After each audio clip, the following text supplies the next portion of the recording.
নিশা ডিগবৈত ভয়ংকৰ অগ্নিকাণ্ড ইটাভাটা অঞ্চলৰ পুৰবী কৰ খাউণ্ডৰ বাসগৃহত জ্বলি সম্পূৰ্ণৰূপে ভস্মীভূত সময় প্ৰায় নিশা 2:30 ডিগবৈ IOC মাৰ্ঘেৰিটা তিনিচুকীয়াৰ অগ্নি নিৰ্বাপক বাহিনী উপস্থিত হৈ জুই নিৰ্বাপন বৈদ্যুতিক শ্বৰ্ট চাৰ্কিটৰ ফলতে বিধ্বংসী অগ্নিকাণ্ডৰ সূত্ৰপাত ঘটে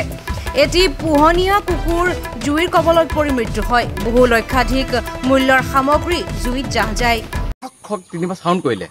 সাউণ্ড কৰাৰ পৰা মই সাৰ পাই গ'লো সাৰ পাই পেলাই তাৰপিছত শিকৰ মেলি চাইছোঁ মানে চিঞৰ বাখৰ তাক শিকৰ মাৰি চাইছোঁ তাত জুই প্ৰথম ভাবিছিলোঁ ইয়াত দুদিনমান আগতে খুব হাতীয়ে উৎপত কৰিছিলে মানে হাতীয়ে কাৰোবাক কৰিলে নেকি পিছত দেখিলোঁ নহয় বোলে এটা জুই ঘৰৰ ওপৰত যেতিয়া চালোঁ তেতিয়া সেই জুইখিনি মানে সেই সময়ত মানে 3টা বাজিছিলে তেতিয়া সেই জুইখিনি পুৰা এক্সট্ৰিম গুচি গ'ল আৰু প্ৰকৃত কেইটা বজাত লাগিছিল জুইটো প্ৰকৃত মানে এইটো ঠিক কোনো ক'ব নাই কিন্তু কোৱা মতে এইটো শ্বৰ্ট চাৰ্কিট আৰু যিমানটো সময়ত 1:30 2টা বজাৰ পৰা আৰম্ভ হৈছে মই যেতিয়া 3টা বজাত যেতিয়া মই চালোঁ তেতিয়া মানে জুই কৰা একদম এক্সট্ৰিম পইণ্ট আৰু এইটো আছান টাইপৰ ঘৰ আছিলে কাঠবোৰ পুৰণা কোনো মানুহ কিবা ক্ষতি হৈছে মানুহ তেনেকৈ এতিয়া অকল আছিলে বাইদেউ আছিলে সৰু বাইদেউ একো হোৱা নাই এতিয়া বাইদেউক হস্পিটেল লৈ গ'ল এনেই বাইদেউ এইবোৰ দেখি পেলাই হঠাৎ দেখি পেলাই নাৰ্ভাছ নিচিনা কৰিলে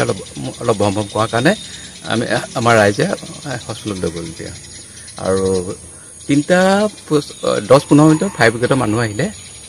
ফায়াৰ ব্ৰিগেডে বাকী জুইখিনি গোটেইখিনি কৰি পেলাই 3 ঘণ্টামান লাগিলে জুইখিনি মানে কণ্ট্ৰল কৰিবৰ কাৰণে